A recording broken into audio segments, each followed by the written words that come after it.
Hey guys, this is Mike with Open It and Play, and today I wanted to do something a little bit different. We're gonna take a look at the Heroes Return, the Invincible Iron Man storyline from the first couple of issues. So I gotta take you back, way back into history, back to 1998. But this was around the time I was in high school, and Marvel was in very bad condition, and this was kind of right when I was getting into Marvel comics. But when Marvel sort of had basically a bankruptcy, they sold their rights to a lot of movie companies, their characters' rights, I should say, and what they did was they hired a lot of artists from Image Comics to take over some of the more popular characters in Marvel. They didn't do it with the X-Men, but they did it with a large number of heroes. At the time, there was an event happening in comics that was called Onslaught, and Onslaught was kind of like this big guy. He's from the mind of Charles Xavier and Magneto, kind of creating a new character. It's really strange, but this character is like kind of like a monster and completely unstoppable. So all of the heroes from Earth fight against Onslaught, and they lose basically. But Reed Richards, that's Mr. Fantastic, his son, has incredible power, and to save the heroes that he likes as a child, he puts them into a pocket universe that he creates. And the Marvel comics that are based around this pocket universe are called the Heroes Reborn comics. So that was using the artist talents from the Image Comics to kind of reimagine the Marvel characters. That was Captain America, the Avengers, Iron Man, who am I forgetting? Thor, I think. And then, even Fantastic Four also, I think. So, but they didn't do a lot with Hulk, if I remember right. But after about a year of that was pretty poor storytelling, and so what they ended up doing was canceling that story, and Franklin Richards revealed the heroes were still alive, and he brought them back to the regular Marvel 616 universe. So those comics are called Heroes Return, and that was basically like the rebirth of all of the major comics except X-Men. So we had new Fantastic Four, new Avengers, new Captain America, new Iron Man. I think we had new Thor also, though I wasn't into Thor back in those days so much, except through the Avengers. So, but anyway, so today we're going to look at the Invincible Iron Man Heroes Return, the first issue. So this is done by Kurt Busiek, or Kurt Busiek. I don't know the correct way to say his name, but he's actually my favorite writer for the comics that I've read. He also does the excellent other series, one of which I haven't even read, his most famous, but the one that I know for sure I like is the Untold Tales of Spider-Man. That's Pat Olive, I think, was the artist, and Kurt Busiek.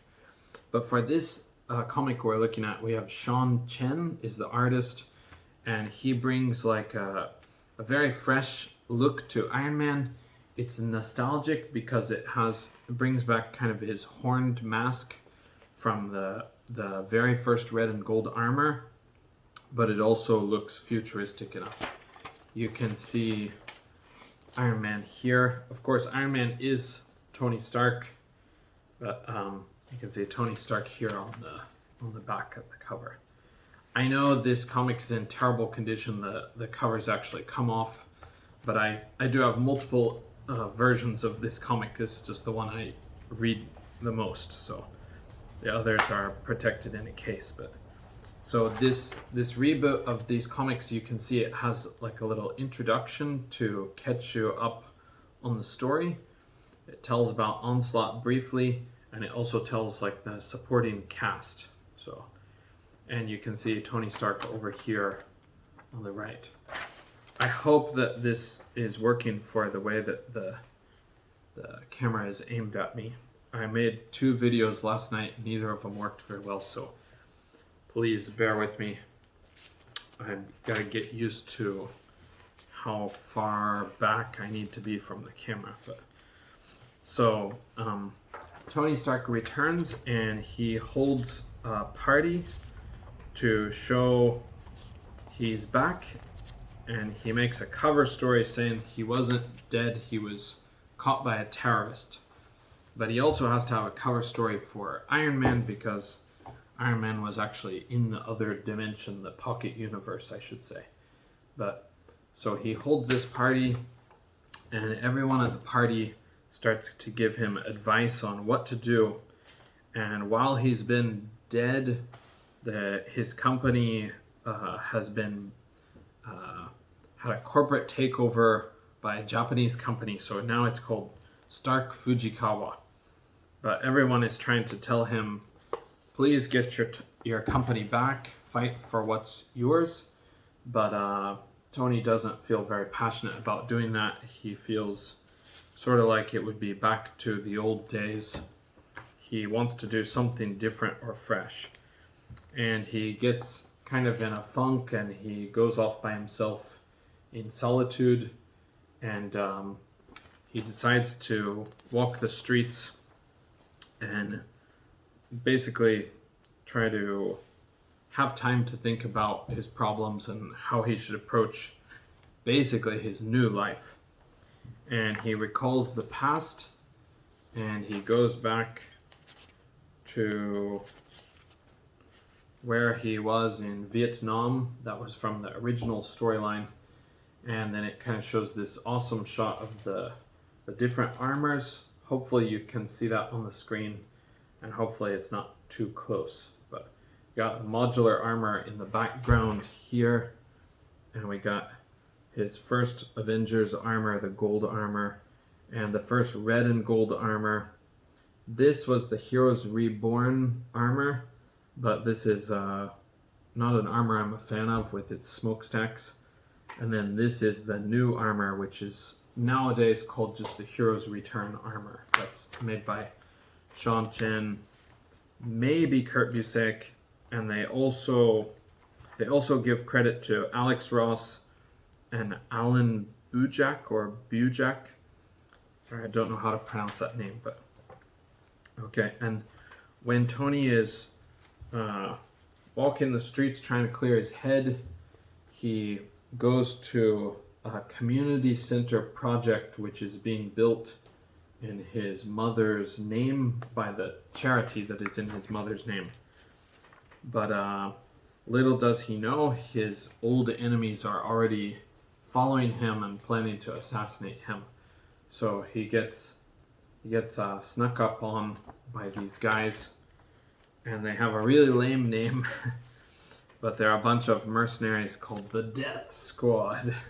It's a really goofy name, probably the goofiest thing about this first comic. But the characters are this kind of cliche guy called Firefight, who's just the leader of the team. And then over here we have Rocket Launcher and Airborne, a lady with a flight suit.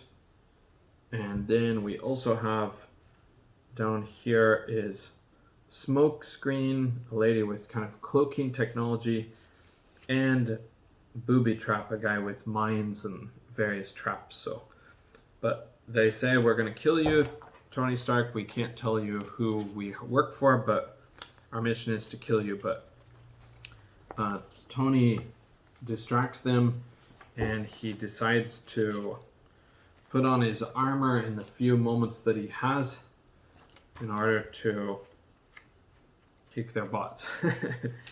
But he's surprised.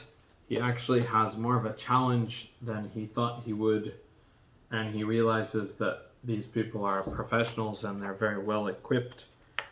So he tries to get them to tell who hired them, who wants him dead.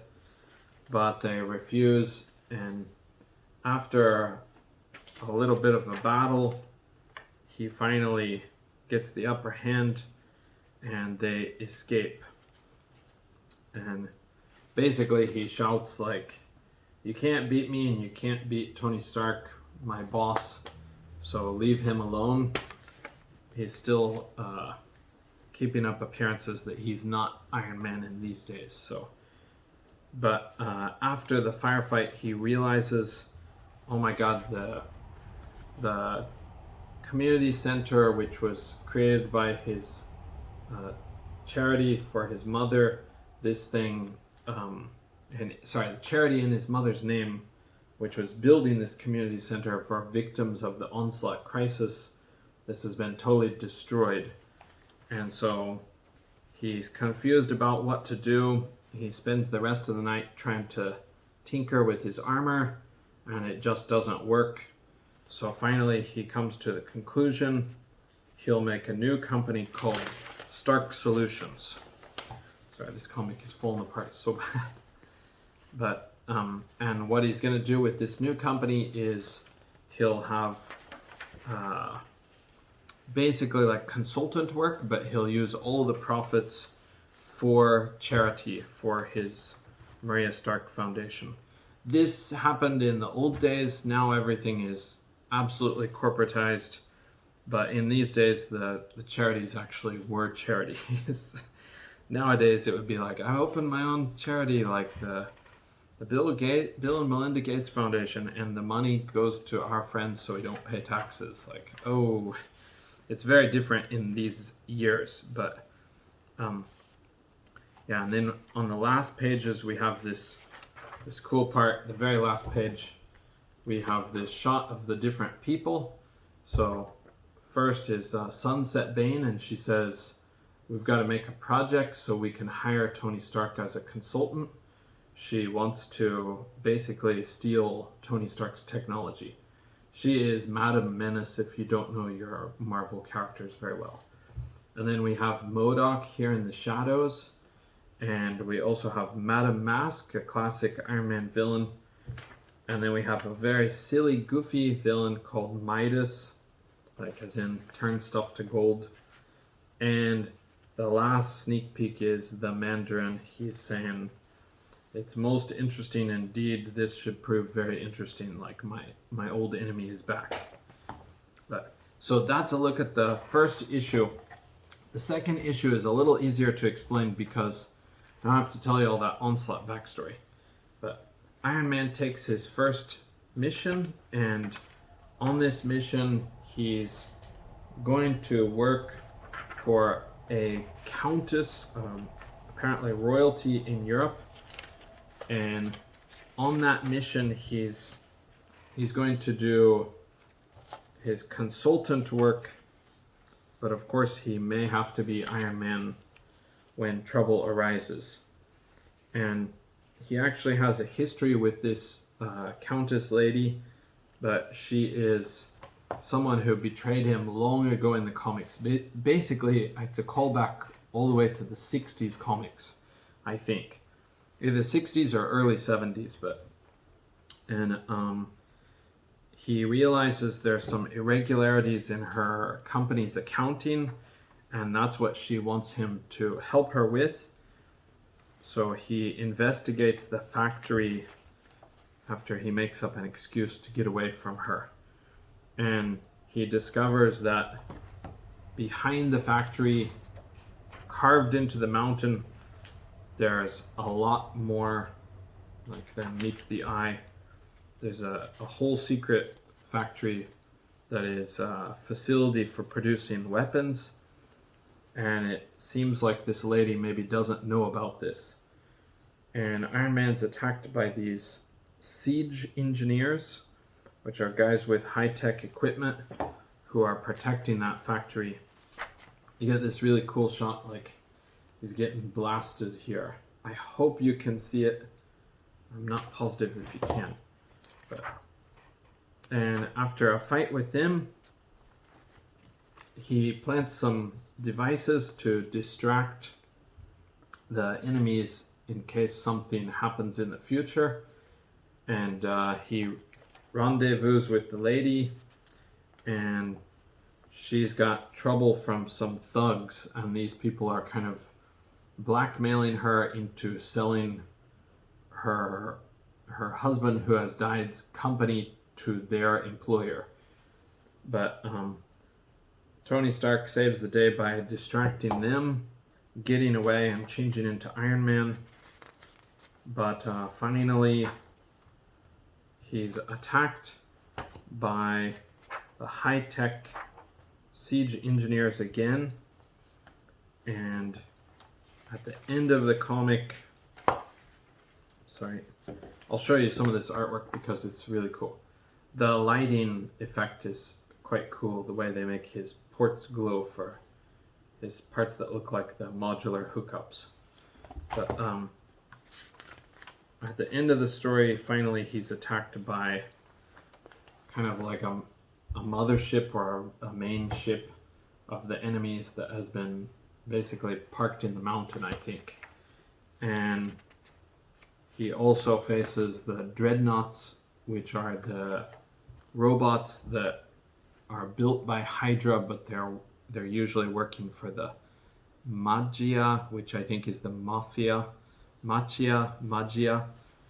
It's just Marvel's way to not say Mafia in their comics. So, but anyways, that's the end of that story. It's to be concluded or to be continued in the next issue. So, but I don't know if this video was interesting, but I hope you could learn a little bit about Iron Man in the Heroes Return story. I really like a lot of the artwork for the armor. I think that the version of Tony Stark looks slightly Asian, so that part is kind of weird in some cases, but I think they're going for more like a Hispanic look, like the old Tony Stark used to look like. But at times the art style makes him look a little more like Asian looking, which is kind of weird, but it's not intentional, I don't think. I really like this shot of Iron Man shaking the lady's hand. He's got these big Mega Man boots because of the forced perspective of the angle. But anyway, you have a little bit of an idea of what kind of art I like and what kind of storytelling. But if you have a chance to read these, or if you have a chance to read the Untold Tales of Spider-Man, I highly recommend it. Okay,